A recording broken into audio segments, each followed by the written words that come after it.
Building on last season's jewel box presentation of Carmen, Lyric Opera of Virginia has expanded its outreach from Richmond, Virginia Beach, and Hampton to Gloucester on Friday, March 22nd, with an interesting new 90-minute presentation of Romeo and Juliet.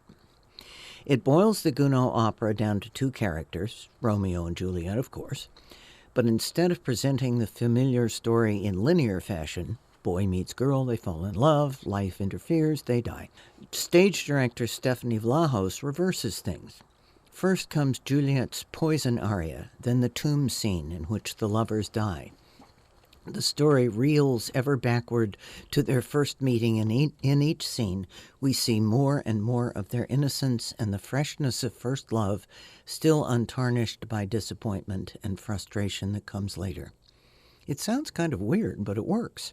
I was reminded of the classic short film An Occurrence at Owl Creek Bridge, in which a doomed man relives the best moments of his life. Juliet was sung by young soprano Emily Duncan Brown, who brought to the role a voice with power to spare, yet great sweetness in pianissimo moments. Her expressive face and eyes were a great asset in limning the character visually as well as vocally, with attractive low notes as well as impassioned heights. The excellent young tenor Cody Austin, who was the adoring Arturo in Lyric Opera's La Traviata 2 years ago, sang Romeo with ardor and tender energy, romantic without being sappy, positively gobstruck with love. He moves more surely now, and his voice is developing admirably well. Their well-matched duets were beautifully sung.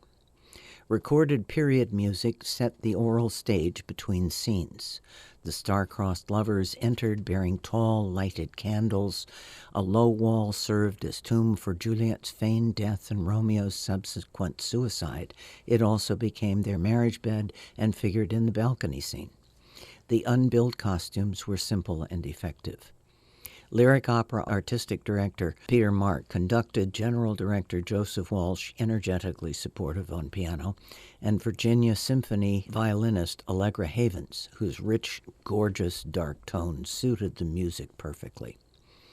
In the resonant acoustics of Hampton's First Presbyterian Church for the March 17 performance, Gounod's music wove a captivating spell in which the two young lovers rose from their tomb and relived their brief life together in reverse, culminating in the exquisite duet in which Romeo calls her his ange adorable. Juliet's waltz, Je veux vivre dans ce rêve, which came toward the end of the performance, is probably the most familiar aria of the opera, the one that every young soprano wants to sing. For that reason, it was rather overpowering in this setting. A little less verve might have better highlighted its lyricism. In a nice twist, the two singers reprised the death scene at the end, which rounded off the performance very smoothly and made sense of the director's vision.